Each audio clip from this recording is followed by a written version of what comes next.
Hello student, स्वागत है आपका एक और नए वीडियो में। आज हम खुशवंत सिंह की famous historical novel train to Pakistan की समरी को अच्छे तरीके से समझ रहे हैं।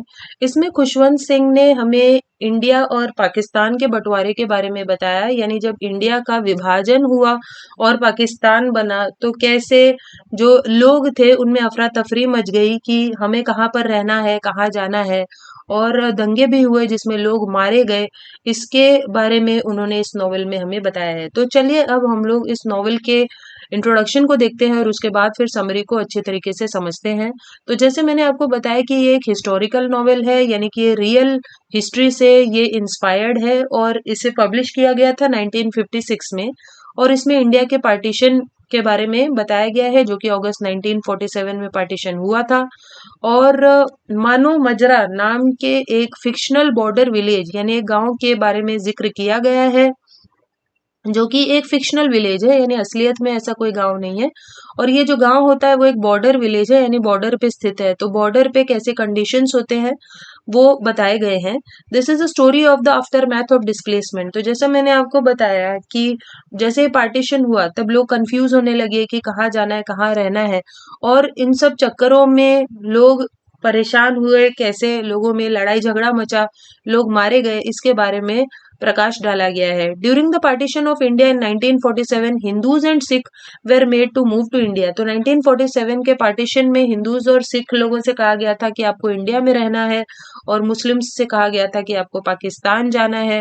सम families were displaced after many generations of living in one place और द अदर। तो ये जो परिवार थे वो डिस्प्लेस हो गए, उन्हें दूसरी जगह जाना पड़ा, अपनी प्रॉपर्टी छोड़कर, अपने घर बार छोड़कर, और यही बहुत उनके लिए दुख की बात थी। अब चलिए हम लोग समरी की शुरुआत करते हैं। Mano Majra is one of the last remaining peaceful villages on the frontier. तो मनो मजरा एक ऐसा गांव है जो फ्रंटियर यानी कि बॉर्डर पे है, और बहुत ही शांतिपूर्ण ढंग से वहाँ के सभी लोग, हिंदूज, मुस्लिम, सिख वगैरह सभी लोग वहाँ रहते हैं बहुत ही शांति से। और ट्रेन टू पाकिस्तान जो नॉवेल है उसकी शुरुआत होती है जहां पर हम देखते हैं कि लाला रामलाल नाम का एक व्यापारी है, मनी लेंडर है, पैसे का लेन देन करने वाला एक व्यक्ति है, जिसका मर्डर हो जाता है। वो एक हिंदू है। The dacoit name Mali and his gang of robbers are the ones who kill Lala Ramlal. तो लाला रामलाल को माली और उसकी जो गैंग है रॉबर्स की, डाकुओं की, वो लोग लाला रामलाल को मारते हैं। But the police falsely imprison two men. लेकिन जो पुलिस है वो जुग्गत, जिसका नाम जुग्गा सिंह है, और इकबाल सिंह, इन दोनों लोगों को इस क्राइम के सिलसिले में इन दोनों को पुलिस पकड़ती है, जबकि मारा होता है मल्ली और उसके रॉबर्स ने। द टाउन बदमाश Jugga is a large young man. तो अब ये जो जग्गा है या जुग्गा, ये एक काफी बड़ा आदमी है, और he has a bad reputation. उसकी जो रेपुटेशन है वो काफी खराब है, यानी वो भी एक तरह का गुंडा है। हालांकि उसका दिल बड़ा अच्छा है। He is a lover of Nooran. वो नूरन नाम की एक लड़की को पसंद किया करता था, जो उस गांव के इमाम की बेटी है। और जो जुग्गा है वो माली का एक दुश्मन है, यानी माली और उसके जो रॉबर्स हैं वो सभी लोग जग्गा के दुश्मन होते हैं। इकबाल सिंह जबकि एक सोशल वर्कर होता है, जो दिल्ली से आया था मानो मजरा, ताकि वहाँ के लोकल्स को इंस्पायर कर सके, क्योंकि वो एक सोशल वर्कर है। और इन दोनों को ही पुलिस पकड़ लेती है लाला रामलाल के कत्ल में। The night of Lala Ramlal's murder Jugga was having a tryst with Nooran. तो जब लाला रामलाल का मर्डर हुआ, जग्गा नूरन के साथ बातचीत कर रहा था, उससे मिलने के लिए गया था, जबकि जो इकबाल है वो तो मनो मजरा आया तक नहीं था। फिर भी इन दोनों को पकड़ा जाता है। Still the head constable arrest them. तो जो हेड कांस्टेबल है वो इन दोनों को पकड़ लेता है, much to the chagrin of his superiors. अब जो उसके सुपीरियर्स हैं हेड कांस्टेबल के, उन्हें ये बात बिल्कुल अच्छी नहीं लगती। जैसे कि जो सब इंस्पेक्टर है उसे भी ये चीज अच्छी नहीं लगती, और जो मजिस्ट्रेट है हुकुमचंद, उसे भी ये बात बिल्कुल नहीं अच्छी लगती कि इस तरीके से इन दो लोगों को पकड़ा गया है। तो हुकुमचंद सब इंस्पेक्टर को कहता है कि ठीक है, अब तुमने पकड़ा है तो जग्गा और इकबाल को अपनी कस्टडी में रखो, लेकिन जो ट्रू किलर्स हैं, जिन्होंने सच में मारा है लाला रामलाल को, उसकी भी तुम तलाश करो। One day ghost train from Pakistan arrives इन मानो मजरा। अब एक दिन पाकिस्तान से एक ट्रेन आती है मानो मजरा में, जिसे गोस्ट ट्रेन कहा गया है। यानी वहां से पाकिस्तान से लोगों को लेकर ट्रेन आई होती है, और इसे गोस्ट ट्रेन इसीलिए कहा गया है क्योंकि उस ट्रेन में जो लोग होते हैं वो लोग नहीं बल्कि डेड बॉडीज होते हैं, उन सभी को मार दिया गया होता है। तो वो जो ट्रेन है, it is full of dead Hindus and Sikh. तो हिंदू और सिख लोगों की डेड बॉडीज होती है उसमें। और जल्दी जल्दी जो पुलिस है वो मिलिट्री के लोगों के साथ मिलकर उन बॉडीज को जला देते हैं वो लोग। और उसके बाद फिर ये जो गोस्ट ट्रेन है उसको देखकर हुकुम चंद जो मैजिस्ट्रेट है वो भी डर जाता है, और इसीलिए जो सब इंस्पेक्टर है वो एक प्रोस्टिट्यूट का प्रबंध करता है जिसका नाम होता है हसीना। और हुकुम चंद जो है वो हसीना की मदद से ही उस रात सो पाता है, वो इतना ज्यादा घबरा जाता है गोस्ट ट्रेन को देखकर। जब वो अगली सुबह उठता है तो जो सब इंस्पेक्टर है वो हुकुम चंद मैजिस्ट्रेट को बताता है कि जग्गा ने वो सारे नाम बता दिए हैं उन डकैतों के जिन्होंने सचमुच ही लाला रामलाल को मारा है। तो मैजिस्ट्रेट कहता है कि जाओ मल्ली और उसके गैंग को पकड़ लो, लेकिन जग्गा और इकबाल को कैद ही रखो। He also tells the sub inspector to contact the local Muslim refugee camp and arrange for the evacuation or of the Mano Majra Muslims। तो वो सब इंस्पेक्टर को ये भी कहता है कि पास ही में जो मुस्लिम रिफ्यूजी कैंप है उसमें जाकर कांटेक्ट कर लो, इत्तिला कर दो, और मानो मजरा के सारे मुस्लिम्स को कैंप में भेज दो। और इसलिए क्योंकि उस कैंप से बाद में उनको ट्रेन के जरिए पाकिस्तान भेजा जाएगा, क्योंकि मुस्लिम्स को पाकिस्तान भेजा जाने की उन्हें उन लोगों को कहा गया था, पुलिस वालों को कहा गया था। Malli and his gang are hauled in. अब इसीलिए मल्ली और उसके गैंग को पकड़ लिया जाता है। But as a part of Hukumchand's plan to convince Mano Majra to evacuate its Muslim villagers, they are soon released.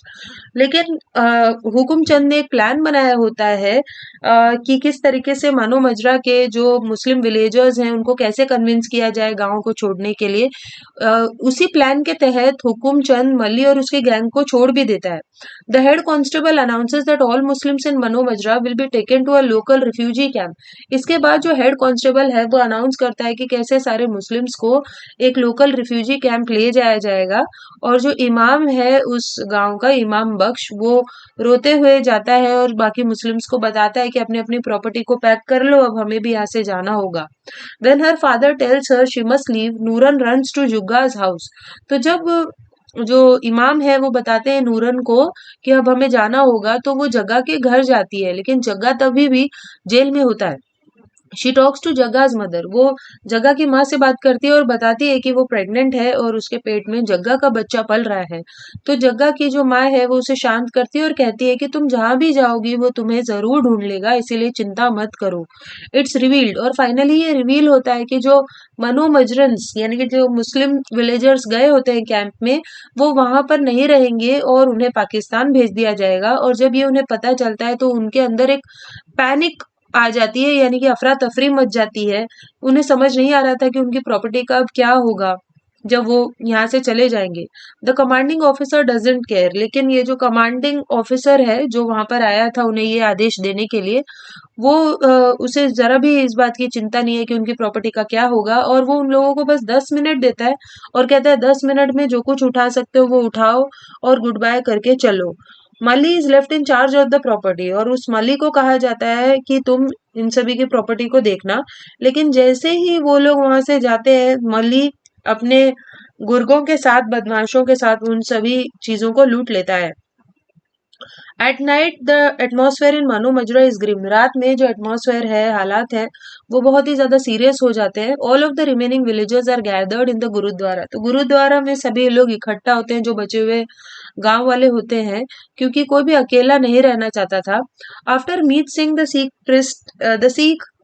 Priest ends his prayer, a group of militants enter the temple. अब इसके बाद क्या होता है कि जैसे जो प्रीस्ट होते हैं उस गुरुद्वारा के, मीत सिंह, जैसे वो प्रेयर खत्म करते हैं, वहां पर फिर से कुछ मिलिटेंट्स आ जाते हैं, बदमाश आ जाते हैं, और वो मनो मजरून से कहते हैं कि ये जो ट्रेन पाकिस्तान जाएगी, इन सभी लोगों को हम लोग मार डालेंगे, मैसैकर कर देंगे। और अब ये जो ट्रेन होती है वो उस रिफ्यूजी कैंप के थ्रू आने वाली थी, यानी रिफ्यूजी कैंप के जो लोग हैं वो भी उस ट्रेन में सवार होंगे, यानी कि जो मनो मजरा के मुस्लिम्स थे वो भी उसमें बैठने वाले थे, क्योंकि ट्रेन पाकिस्तान जा रही थी। तो ये बात साफ हो जाती है, और इसीलिए जो लंबरदार है वो पुलिस स्टेशन जाता है, यानी जो लंबरदार है वो भी उस गुरुद्वारा में उस दिन मौजूद था, और इसीलिए वो चंदू नगर जाता है और पुलिस स्टेशन में सभी को बताता है ये बात कि कैसे जो कुछ बदमाश हैं, लोग हैं, वो ये डिसाइड कर रहे हैं कि जब ट्रेन यहाँ से निकलेगी रिफ्यूजी कैंप के लोगों को सवार करके पाकिस्तान जाने के लिए, तब उस पर हमला होने वाला है। तो लंबरदार चंदू नगर जाकर, चंदू नगर जगह का नाम है, सब इंस्पेक्टर को इस प्लान्ड अटैक के बारे में बताता है, और सब इंस्पेक्टर हुकुमचंद को बताता है कि हसीना भी उस ट्रेन में होगी, क्योंकि हसीना भी उसी गांव की एक मुस्लिम थी। At this news Hukumchand comes up with a plan to save the train, और इस जब ये न्यूज सुनता है हुकुमचंद, तो उसके दिमाग में एक प्लान आता है, और वो कहता है कि जुग्गा और इकबाल को रिलीज कर दो, क्योंकि उसे ऐसा लगता है कि ये लोग जरूर जाके उस ट्रेन के लोगों को बचा लेंगे। As the sub-inspector releases the two men, he tells them the Mano Majra Muslims were evacuated and that things in the village are very different. तो जब सब इंस्पेक्टर उन दोनों आदमियों को, जग्गा और इकबाल को, छोड़ता है, वो बताता है कि कैसे मनो मजरा के जो मुस्लिम्स थे उनसे कहा गया कि अब तुम्हें यहाँ से जाना होगा पाकिस्तान, और कैसे अब इस गांव की जो स्थिति है वो पूरी तरीके से बदल गई है। When Jagga and Iqbal reach मनो मजरा, जग्गा disappears to look for नूरन, और जैसे ही जग्गा और इकबाल मनो मजरा यानी उस गांव में पहुंचते हैं, जग्गा नूरन को ढूंढने लगता है, और उसे ये आशा थी कि जरूर नूरन उसके लिए रुकी होगी।